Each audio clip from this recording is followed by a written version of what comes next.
ये latitude 345 north और 213 east है। सर एग्जैक्ट वही लोकेशन है जो विजय जी के मोबाइल फ़ोन में स्टोर है। सर विजय जी इस जंगल में यहाँ आए थे, लेकिन उन्हें यहाँ मिल के सकता था। करण वो जरूर इस केस से जुड़े हुए कुछ सबूत ढूंढने के लिए यहाँ आया। ये भी तो हो सकता है कि वो उस सफेद गाड़ी के पीछे आया हो। लेकिन सर ये जंगल बहुत दूर तक फैला हुआ है, कई किलोमीटर तक। ऐसे में इस जंगल की कॉम्बिंग कर पाना थोड़ा मुश्किल होगा सर। हाँ मुश्किल हो सकता है, मगर नामुमकिन भी तो नहीं। दिव्या, ये कितना एरिया छान मारा था उसने? सर यहाँ से 200 मीटर के घेरे में। 200 मीटर? बस तो फिर फैल जाओ चारों तरफ।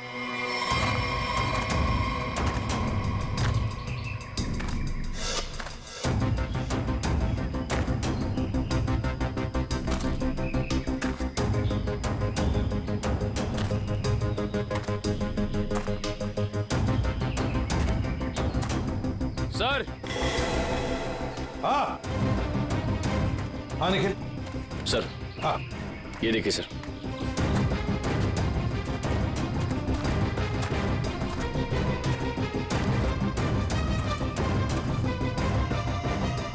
MS01 Y 5371। सर ये तो वही सफेद कार है जो उस गैरेज से बेची गई थी। देखो जरा, गाड़ी साफ करो अच्छी तरह से।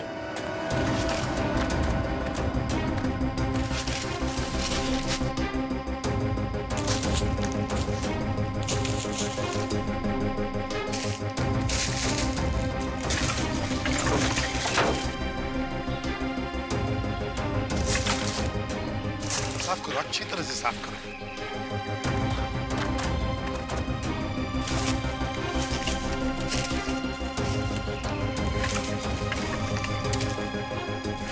सर।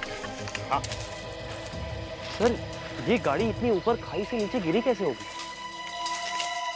एक्सीडेंट हुआ होगा। मगर सर अगर जूही का परिवार इस गाड़ी में था तो इस गाड़ी में कुछ तो होना चाहिए, कंकाल वगैरह। पूरी गाड़ी खाली है सर।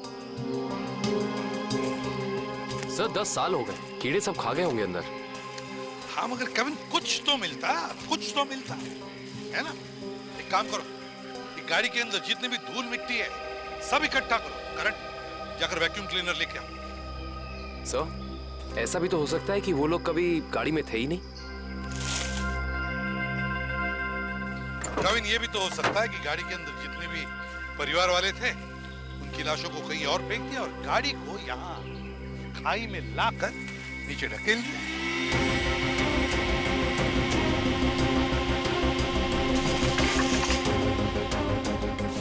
सर हाँ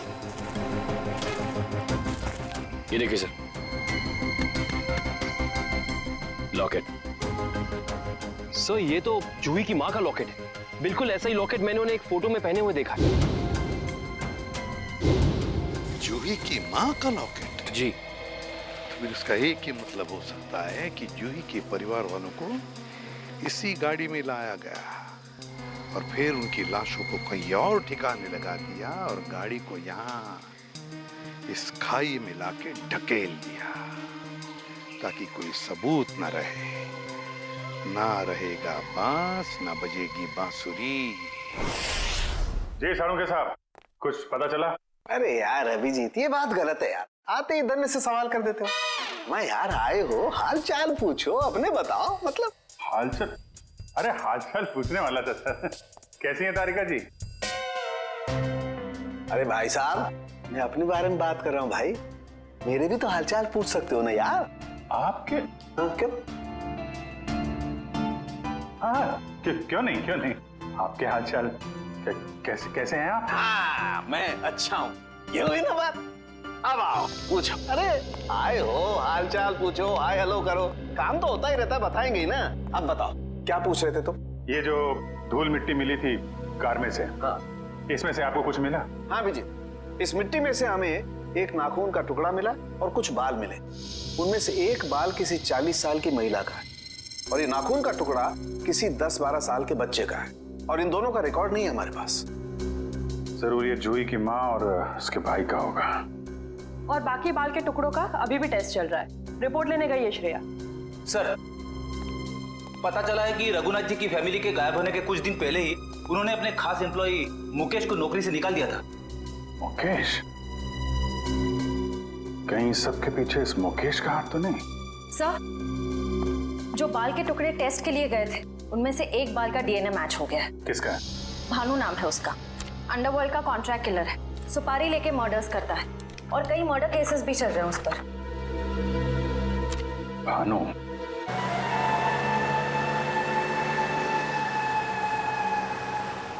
मुकेश, तुम्हें पूरा यकीन है ये बाइक वाला आदमी भानु ही है?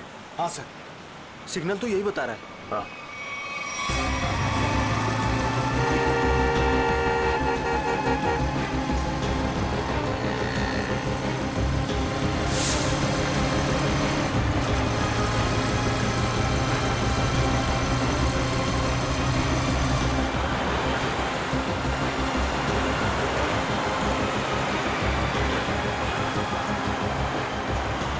अचानक गायब कहाँ हो गया? दिखाई नहीं दे रहा। ओह माय गॉड। क्राइम इंडिया के इस एपिसोड की कहानी रघुनाथ और उसके परिवार की है, जो आज से 10 साल पहले अखबारों की सुर्खियों में छाई रही। 5, 4, 3, 2, 1, एक्शन। वेलकम फ्रेंड्स, आपका स्वागत है क्राइम इंडिया के नए शो में। ये कहानी बहुत ही रोमांचक और रहस्य से भरी है। ये कहानी 10 साल पहले शुरू हुई इस बंगलो से। यहाँ रहते थे मिस्टर रघुनाथ अपने परिवार के साथ। एक खुश परिवार। फिर सारी खुशियाँ एक पल में छिन गईं। 10 साल पहले इसी दरवाजे से रघुनाथ की 21 साल की बेटी अपने घर प्रवेश करती है, जहाँ उसे अपने पिता का सामना करना पड़ता है, जो थोड़े गुस्से में थे क्योंकि जूही अपने दोस्त के बर्थडे पार्टी से लेट वापस आई। पिता की प्रताड़ सुनते ही जूही अपने पिता को समझाने की कोशिश करती है कि पार्टियों में तो अक्सर देर हो सकती है, उसमें इतना अपसेट नहीं होना चाहिए। रघुनाथ अपनी बेटी की बात सुनते ही चिल्लाने लगते हैं। जूही पिता का डर सह नहीं पाती। वो अपनी भरी आंखों से अपने कमरे की तरफ भागती है। कमरा बंद किए बिना खाए पिए जूही सो जाती है। इसका हम नाट्य रूपांतरण करते हैं।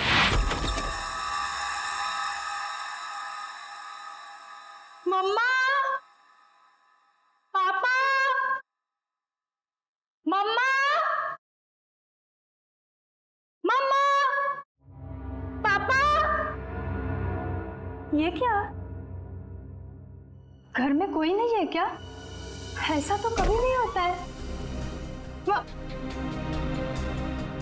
मम्मी, मम्मी, पापा, ये क्या? यहाँ पर भी कोई नहीं है।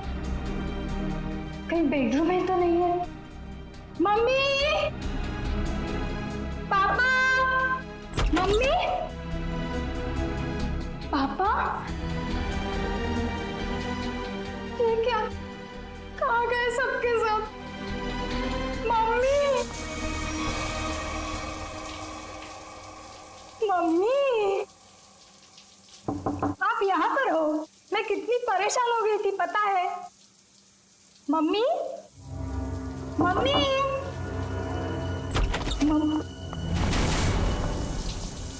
ये क्या? पानी का नल खुला छोड़ के मम्मी तो ऐसा कभी नहीं करती। मम्मी, पापा, राहुल, राहुल, राहुल, राहुल। अरे राहुल को स्कूल छोड़ने गई होगी मम्मी।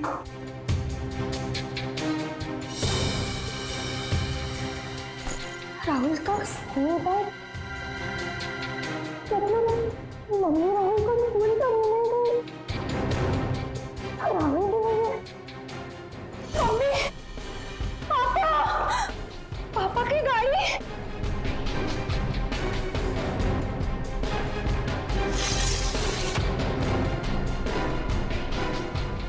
पापा की गाड़ी तो यही है।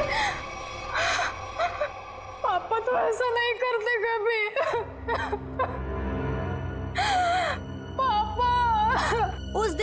आज तक जूही को अपने माता पिता और भाई के बारे में कोई खबर नहीं मिली। कहाँ खो गए वो तीनों? लेकिन जूही अपनी आखिरी याद अब तक नहीं भूल पाई है, अपनी मम्मी की पिंक साड़ी और पापा के स्टाइलिश हैट को, जो उन्होंने आखिरी दिन में पहना था, वो आज तक नहीं भूल पाई है। Just stop this nonsense. आप लोग किसी को चैन से जीने देंगे या नहीं?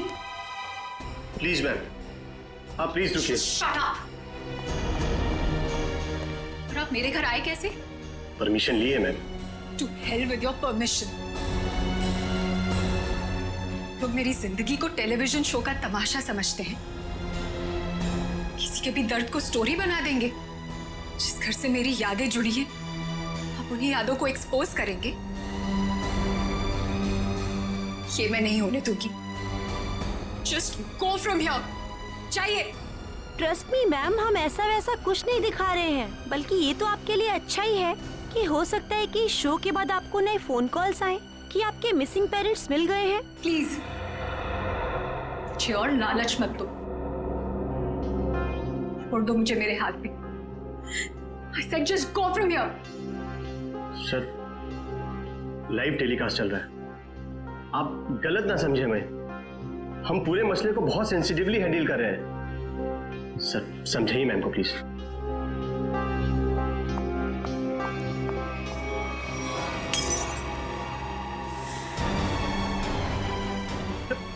समझाइए ना, क्या करिए? तुम लोग जाते हो यहाँ से या मैं अपनी जान लूं?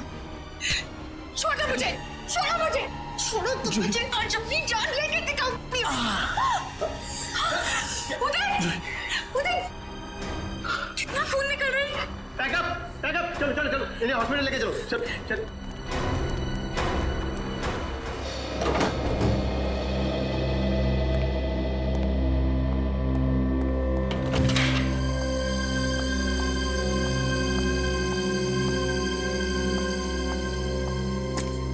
तुम बैठो, मैं तुम्हारे लिए हल्दी वाला दूध लाती हूँ, थोड़ा आराम मिलेगा।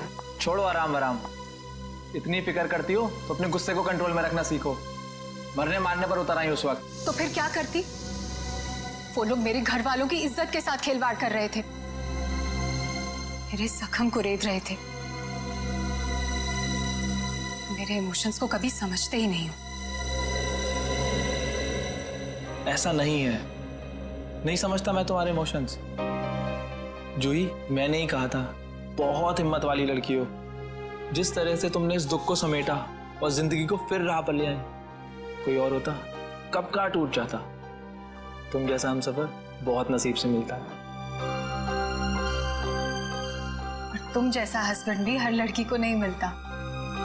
इसी बात पर दूध नहीं, ग्रीन टी हो जाए। ठीक है, बैठो, मैं अभी लाती हूँ।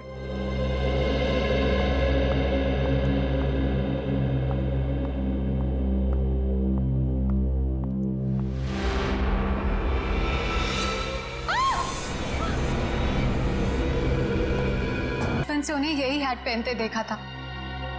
देखिए जूही जी, प्लीज बुरा मत मानिएगा, लेकिन इससे ये प्रूव नहीं होता कि ये हैट आपके पापा का है। कोई खास दूसरी पहचान कुछ भी।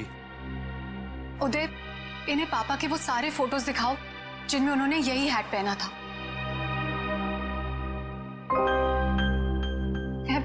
मैं पापा से कई बार कहती थी कि ये हैट पुराना हो गया है, इसे फेंक दो।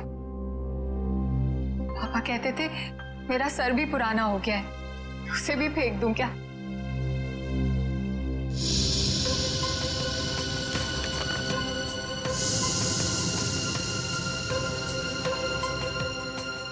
जोश जी, इसे देख के तो ये जाहिर नहीं होता कि ये हैट यही वाला है। हाँ, ये जरूर पता लगता है कि ये हैट भी इस जैसा ही है। आपको क्या लगता है मैं आपसे झूठ बोल रही हूँ? एक काम कर, जरा घर के खिड़की दरवाजे चेक कर। जी सर। जूही जी, आप जो कह रही हैं वो तो हम मान लेते हैं, लेकिन ये हैट यहाँ पे आया कैसे? अपने आप तो नहीं आया। जी सर, किसी ने तो इसे यहाँ रखा ही है। आपको किसी पे शक? नहीं सर, पीछे के सारे दरवाजे और खिड़कियां अंदर से बंद है सर। इसका मतलब जो भी अंदर आया उसके पास मेन डोर की चाबी थी। जूही जी, आपने अपने घर की चाबी किसी और को भी दी है क्या? नहीं तो हाँ, मुझे याद आया। एक्चुअली कुछ दिन पहले शॉपिंग आर्केड में मेरा पर्स चोरी हो गया था और घर की चाबियां भी उसी में थी। बड़ी लंबी प्लानिंग की गई है, लेकिन 10 साल बाद ये हैट यहाँ रखने का क्या मतलब हो सकता है? पूरा का पूरा परिवार गायब होता और किसी को भी पता नहीं चलता। ऐसे कैसे कोई गायब हो सकता है? सर, पुलिस रिपोर्ट में लिखा है कि ना किसी ने चीखने चिल्लाने की आवाज सुनी, ना ही कोई गोली चलने की आवाज सुनी। सर, जब ये हुआ तब जूही अपने ऊपर वाले बेडरूम में सो रही थी और बाकी के परिवार के लोग नीचे थे, तो अगर शोर शराबा होता तो जूही को जरूर सुनाई देता। एग्जैक्टली। अच्छा, इस वॉचमैन का क्या कहना है? सर, उसने बताया कि उसने ना किसी ऐसे आदमी को और ना ही ऐसी किसी गाड़ी को बाहर जाते हुए देखा। सर, यहाँ तक कि उसने रघुनाथ जी की फैमिली को भी उस घर से बाहर जाते हुए नहीं देखा।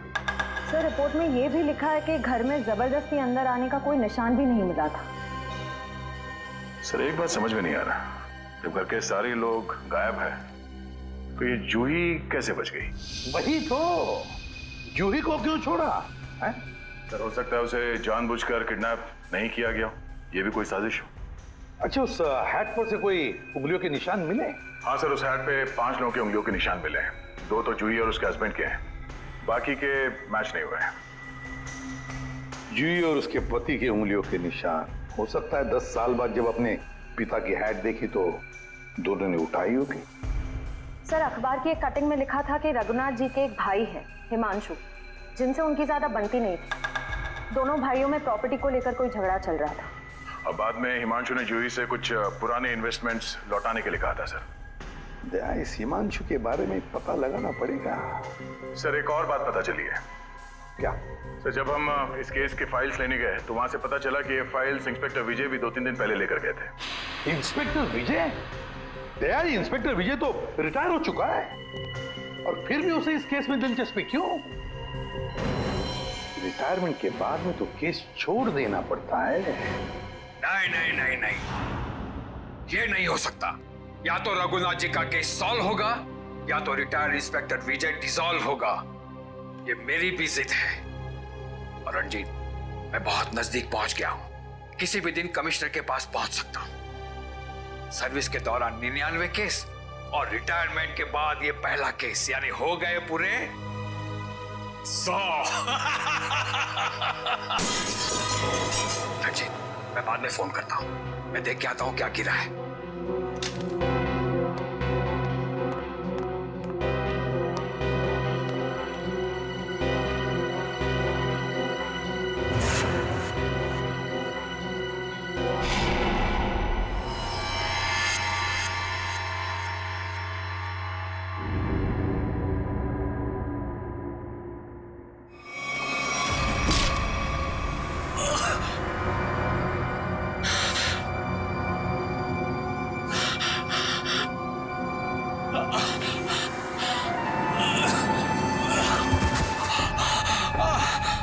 इंस्पेक्टर विजय, शायद तू भूल गया है कि अभी तो इंस्पेक्टर नहीं है, रिटायर्ड इंस्पेक्टर हो गया है।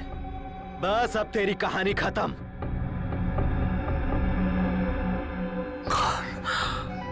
कौन हो तुम? बहुत ठोका था ना मुझे, अभी तक मेरी हड्डियां बोलती हैं। बस अब बस, चार्जशीट भूल जा, फाइल भूल जा। क्यों दबे हुए केस को हवा दे रहा है? बंद कर दे वो केस, बंद कर दे।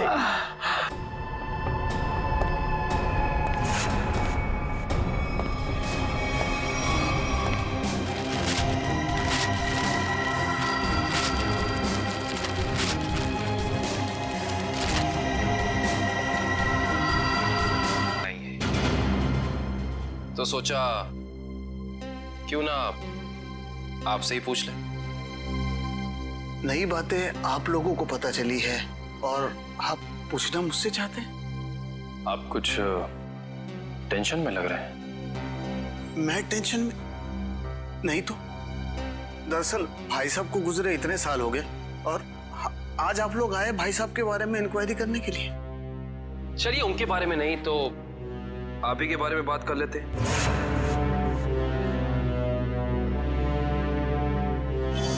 कल दोपहर में कहाँ थे आप? कल ऑफिस में था। ऑफिस? रियली? इसमें हैरान होने वाली क्या बात है? आप कल 12 से 3 बजे तक ऑफिस में ही थे। एक्चुअली मैं लंच आवर्स में घर आता हूँ 2-3 घंटा रेस्ट करने के लिए। आपके घर का एड्रेस 54 गुलमोहर रोड है ना? जी नहीं। लेकिन आपकी कार कल उस वक्त उसी बंगले के सामने खड़ी थी। उफ, मेरी याददाश्त। दरअसल मैं सठियाने लगा हूँ। मैं कल रुक गया था एक दोस्त के यहाँ, वो भी वहीं गुलमोहर में ही रहते हैं। मिस्टर हिमांशु जी, झूठ बोल रहे हैं आप। वहां पे आपका कोई दोस्त नहीं, बल्कि आपकी भतीजी जूही रहती है, समझे आप? इसलिए झूठ बोल के कोई फायदा नहीं है। हम जानते हैं कि आप जूही से मिलने गए थे उसके घर। हाँ, मुझे उससे कुछ काम था। काम था इन्हें? हाँ, फिर आप उससे मिले क्यों नहीं? बल्कि आप तो छिपते छिपाते उसके घर गए, उसके किचन के प्लेटफॉर्म पे उसके पिता रघुनाथ जी की हैट रखी और बड़े आराम से वहां से निकल गए। क्यों? हैट? कौन सा हैट? मिस्टर हिमांशु, आपको लगता है कि आप ऐसी गोल गोल बातें करके सीआईडी से बच सकते हैं? कसम से, ना तो मैं भाई साहब की किसी हैट के बारे में जानता हूं और ना ही उनके लापता होने के बारे में। हिमांशु जी, ये क्या है?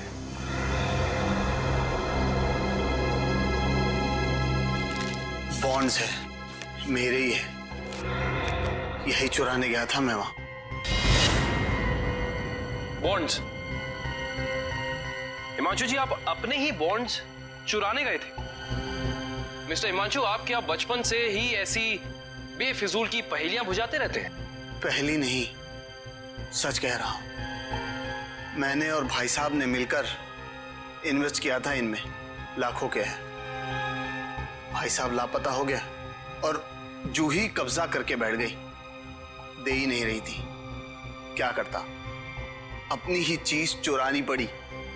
हिमांशु जी, चलिए मान लिया एक पल के लिए कि आप सच बोल रहे हैं, लेकिन मैं सच ही कह रहा हूं। लेकिन एक बात आप लोगों को बोलना भूल गया। जैसे ही मैं बॉन्ड्स लेकर वहां से निकल ही रहा था कि अचानक दरवाजा खुलने की आवाज आई। मैं घबरा कर छुप गया। मुझे लगा कि शायद उदय या जूही होंगे, लेकिन कोई और ही था। कौन था? मैं उसका चेहरा तो नहीं देख पाया, सिर्फ पीठ ही देख पाया। लेकिन इतना तो तय है कि वो उदय नहीं था, क्योंकि वो उदय से काफी लंबा और तगड़ा था। बाल लंबे थे, जैकेट पहन रखी थी और शायद जीन्स थी। अच्छा, और कोई खास बात याद है आपको? कोई खासियत, जैसे उसे भीड़ में देखे तो पहचान लें? हाँ, उसके शूज क्रोकोडाइल लेदर के थे। Crocodile leather?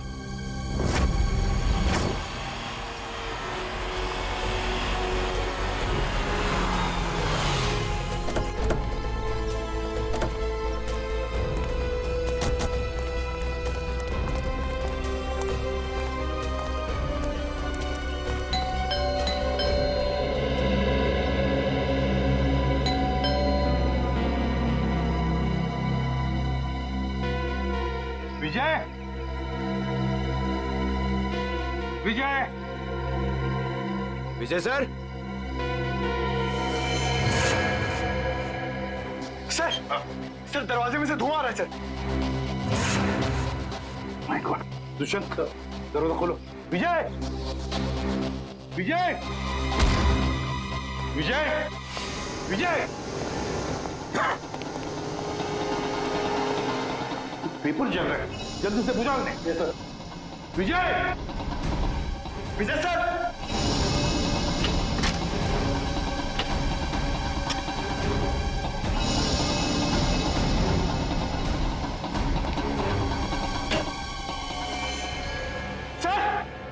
सर जल्दी आइए।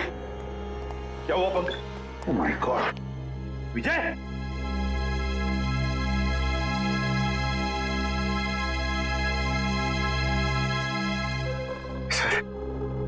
सर ये मर चुके हैं। सिर पर वार किया है, गोली भी चली है सीने में। सर, दो गोलियां लगी हैं। My God.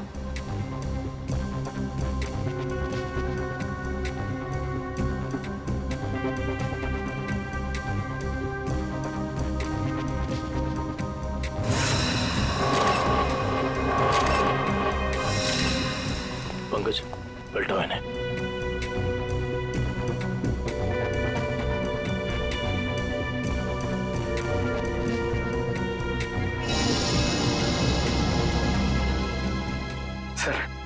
सर ये कैसे हो सकता है सर? विजय जी इतने सीनियर और एक्सपीरियंस ऑफिसर हैं, फिर इन्हें इन्हीं के घर में गोली मार दी। जिसने भी ये किया है पंकज, जो खिड़की का शीशा तोड़ा, बोल्ट नीचे किया, खिड़की खोलकर अंदर आके यहाँ चुपकर बैठा होगा। शायद आवाज सुनकर विजय इस कमरे में आया तो उसने विजय के सिर पर वार किया और फिर 2 गोलियां भी डाल दी। सर, लगता है कि खूनी और विजय जी की कोई पुरानी दुश्मनी थी, इसीलिए रिटायरमेंट के बाद मौका मिलते ही इन्हें मार डाला। ये भी तो हो सकता है ना दुष्यंत, कि विजय किसी मुजरिम के लिए खतरा बन गया था, शायद उसी ने किया हो। ढूंढो इस कमरे को अच्छी तरह, एक एक कोना छानो। और पंकज, कुछ ना कुछ तो मिलना चाहिए, ढूंढो अच्छी तरह से।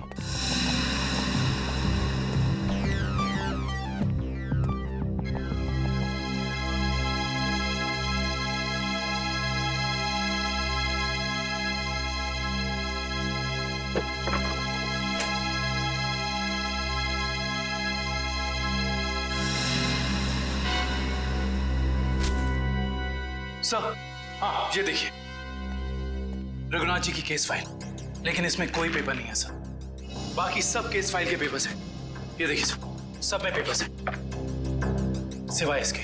तो भी दुष्यंत, इसका एक ही मतलब है, इसके अंदर जो पेपर्स है वो वहां जलाए जा रहे थे। कोई नहीं चाहता था कि रघुनाथ के केस के बारे में हमें कुछ पता चले। सर, हाँ सर, विजय जी का मोबाइल मिला और आखिरी कॉल उन्होंने किसी अनुज को किया था। तो फोन करो इस अनुज को।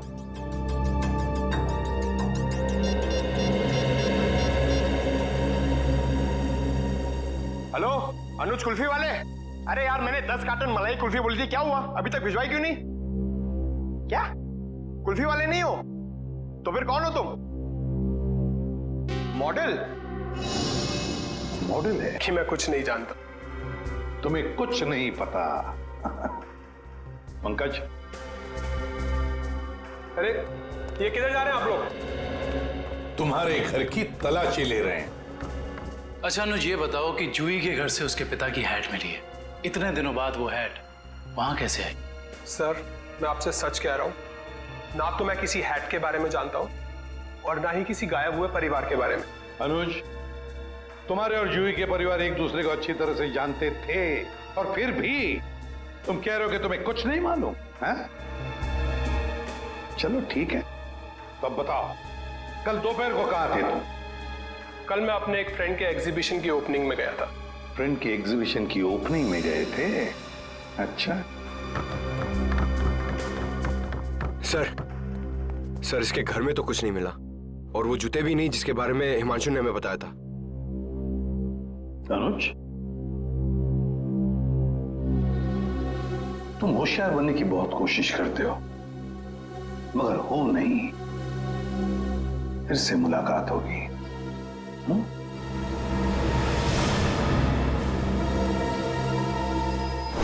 तो समझ में नहीं आ रहा ये आदमी चाहता क्या है। जो एक तरफ वो जूही के घर में हैट रखता है और दूसरी तरफ विजय को मारकर केस के फाइल्स, पेपर्स और फोटोज मिटा देता है। क्यों? यार, लगता है उसे पता चल गया था कि विजय जल्दी अपराधी को पकड़ने वाला है। लेकिन एक बात समझ में नहीं आ रही है कि उसने रघुनाथ की हैट जूही के घर में क्यों रखी? क्या सोच रहा है वो? कोई ना कोई चाल तो जरूर है दया, इसके पीछे कोई ना कोई चाल तो है। ये केस कुछ ज्यादा ही उलझा हुआ है सर। वैसे विजय के काम करने के तरीके को मैं अच्छी तरह से जानता हूं। वो सारे के सारे अंडे एक ही टोकरी में कभी नहीं रखता। इन्वेस्टिगेशन की अलग अलग कड़ियां वो अलग अलग जगह पर रखता था। सर, विजय के सारे रिलेटिव्स से पता किया, किसी को भी मालूम नहीं है कि वो कर क्या रहा है। उसके मोबाइल से कुछ पता चला है? नहीं सर, कुछ पता नहीं चला। वे देखना पड़ेगा मौत के कुछ दिन पहले विजय कहां कहां गया था, किस किस से मिला था? सर इंस्पेक्टर विजय के घर पे हमें जो जले हुए कागज के टुकड़े मिले थे उनमें से ये टुकड़ा आधा जला हुआ है और इस पर नवदीप गराज लिखा हुआ है। नवदीप गराज? विजय ने ये नाम ऐसे नहीं लिखा है। जरूर इस गराज का इस रघुनाथ के केस से गहरा संबंध है। जरूर कोई ना कोई गहरा संबंध है। विजय सर हाल ही में एक सेकंड हैंड कार के बारे में पूछने आए थे। Second hand car? जी हाँ, एक व्हाइट कलर की सेडान कार बेची थी 10 साल पहले। विजय सर उसी के बारे में पूछने आए थे। उस गाड़ी के कोई रिकॉर्ड या पेपर्स होंगे आपके पास? जरूर सर, हम रिकॉर्ड हमेशा पक्का रखते हैं। गाड़ियों का मामला है, क्या पता कब कोई चोरी की निकल आए। शेखर, वो जरा गाड़ियों की सेल डिटेल की फाइल लेके आना। याद है ये गाड़ी किसने खरीदी थी? जी हाँ, कोई गिरीश साहब थे, उन्होंने खरीदी थी। ये लीजिए सर। ये लीजिए, ऊपर ही रखे हुए हैं। विजय सर को दिखाने के लिए ही निकाले थे।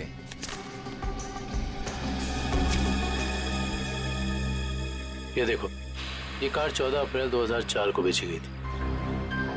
रघुनाथ जी के गायब होने के ठीक 2 दिन पहले सर? राइट। इसका मतलब है कि इस कार को रघुनाथ जी फैमिली के गायब होने के बीच कोई ना कोई ताल्लुक जरूर है। मतलब सर, विजय जी ने गाड़ी तक पहुंचने का जो रास्ता चुना है वो जरूर रघुनाथ जी तक जाता होगा। एक काम करते हैं, पहले तो आरटीओ से ये पता करते हैं कि ऐसी किसी कार का रजिस्ट्रेशन हुआ था या नहीं, और विजय जी के मोबाइल पोजीशनिंग रिकॉर्ड से ये पता करते हैं कि पिछले दिनों वो कहाँ गया था। हो सकता है इस केस को सॉल्व करने में हमें कोई मदद मिल जाए। बताओ भानु, कैसे हुआ ये सब? बोलो भानु, कैसे हुआ? बोलो Bhanu. Tiger point. Tiger point पे क्या भानु? भानु। माय गॉड, ये तो मर चुका है।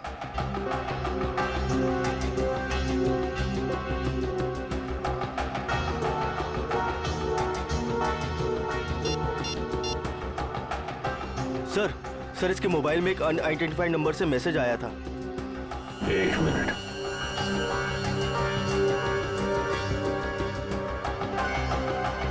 मैसेज? एक काम करो, पता लगाओ कि ये नंबर है किसका। रघुनाथ जी की कंपनी में 20 साल पूरे काम किया हूं मैं। फ्लोर मैनेजर था, प्रोडक्शन, लेबर सब मैं ही संभालता था। तो तुम्हें नौकरी से क्यों निकाल दिया मुकेश?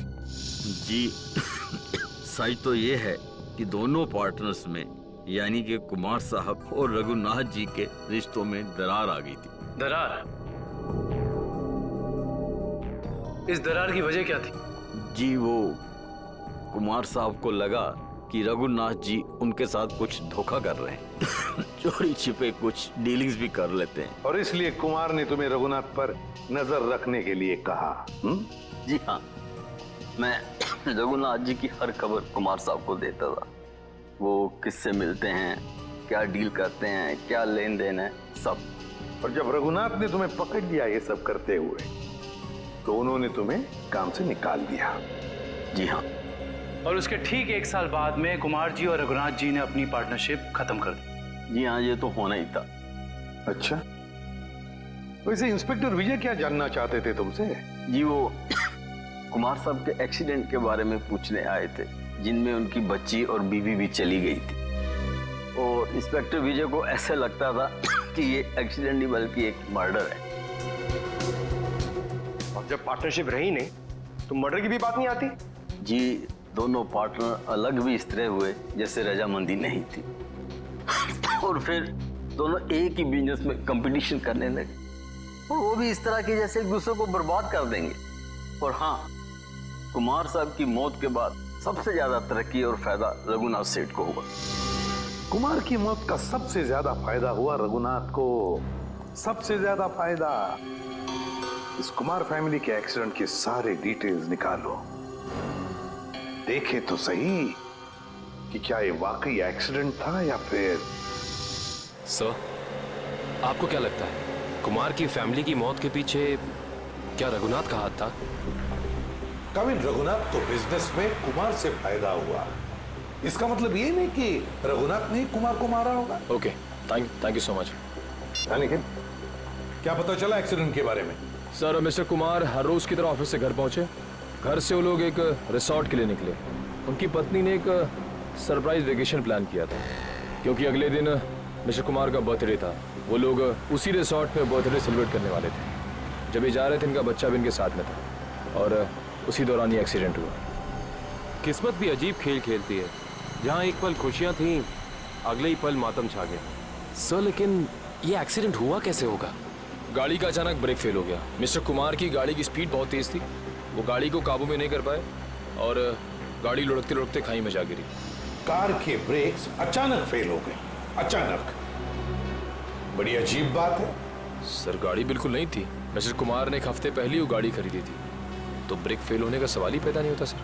वही तो सर, ऐसा भी तो हो सकता है कि कुमार की ही फैमिली के किसी मेंबर ने रघुनाथ की फैमिली से बदला लेने के लिए ये सब किया हो। कुमार परिवार की मौत के 20 साल बाद कौन बदला लेना चाहता है? जहां पर एक्सीडेंट हुआ वहां पर मिस्टर एंड मिसेस कुमार की लाश मिली थी, बच्चे की लाश नहीं मिली है ना? एक मिनट। क्या हुआ सर? गाड़ी घुमा लो। काबिन, पता चल गया ये खूनी कौन है।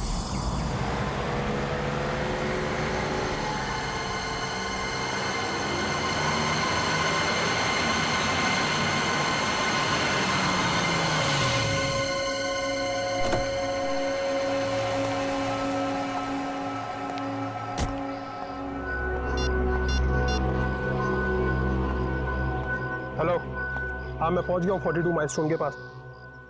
अब क्या करना है? क्या पुल के नीचे 42 माइलस्टोन की तरफ? अच्छा ठीक है।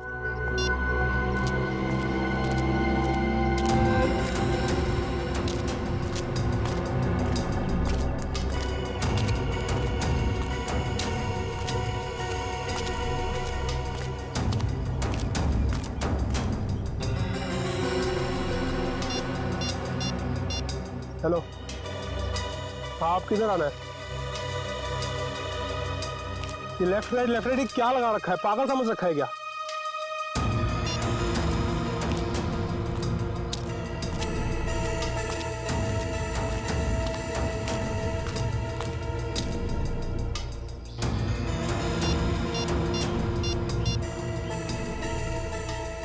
हेलो, मुझे क्या पागल समझा है क्या?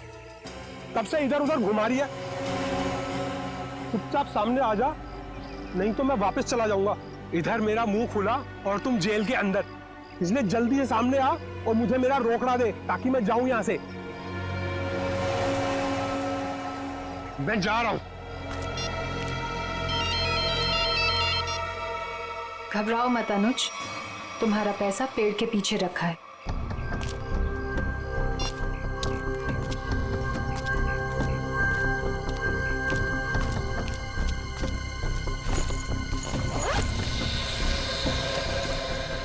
वाह रे वाह, क्या तकदीर है मेरी।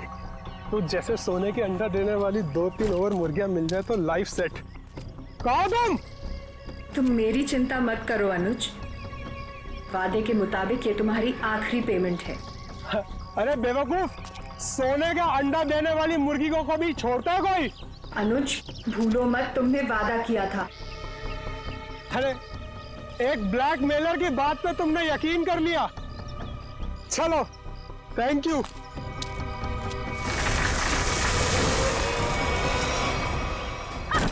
ये क्या कर रहे हो जोई तुम?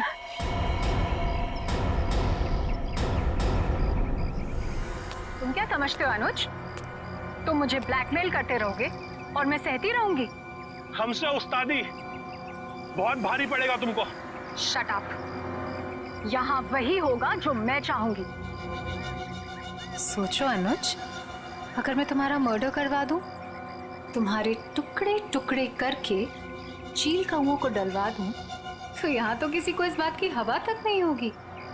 जैसा तुमने अपनी फैमिली के साथ किया था। एक बात याद रखना, जो आदमी शर्ट सिलवाता है वो उसके अंदर बटन की जगह भी छोड़ता है। अगर मैं मरा तो मेरा एक पैकेट सीआईडी को पहुंच जाएगा और फिर तेरा डम डम डिगा डिगा। Just shut up। तू क्या समझता है? तू झूठ बोलता रहेगा और मैं मानती रहूंगी? तुझ जैसा लालची इंसान अपने नुकसान के लिए कुछ नहीं करेगा। ये क्या है ये?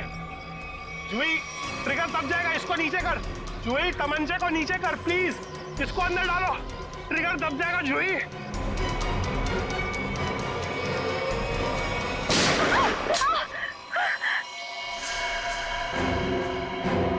एसीपी सर, आप तो आखिर आपको पता चल ही गया। खिलौना तुम्हारे हाथों में अच्छा नहीं लगता। अपने लोगों को कह दो चुपचाप हमारे हवाले हो जाए। देख क्या रहे हो, भून दो एसीपी को।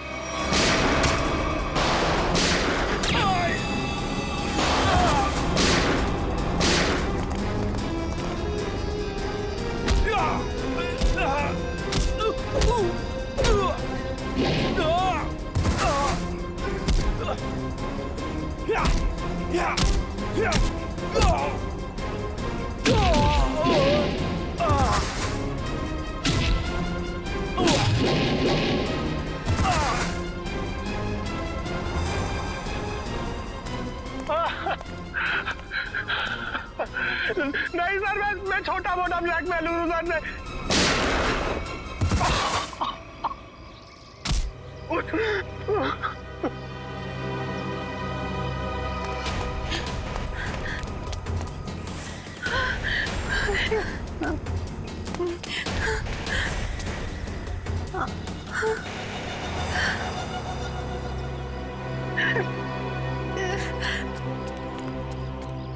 देखो इस प्यारी बिटिया को जिसने अपने माता पिता का खून कर दिया।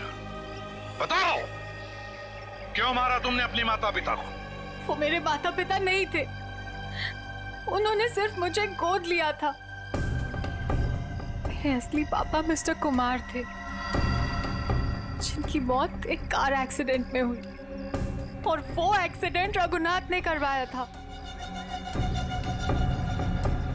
और अपने माता पिता की मौत का बदला लेने के लिए तुमने रघुनाथ और उसकी बीवी को मारने का प्लान बनाया, और उसके लिए तुमने भानु को पैसे भी दिए, है ना?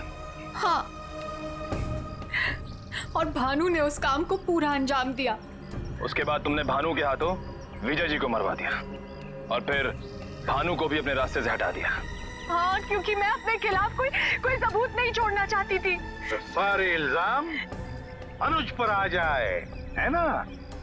और अनुज, तुम जूही के घर पे रघुनाथ जी की हैट रख के तुमने एक बंद केस को खोल दिया। चोर चोर मौसेरे भाई, वाह रे वाह। लेकिन एक बात याद रखना, मुजरिम चाहे कितना भी चालाक हो, उसका आखिरी ठिकाना तो जेल की चार दीवारी में भी होता है। अब जेल की सलाखों के पीछे सड़ते बैठना फांसी का ऑर्डर आने तक।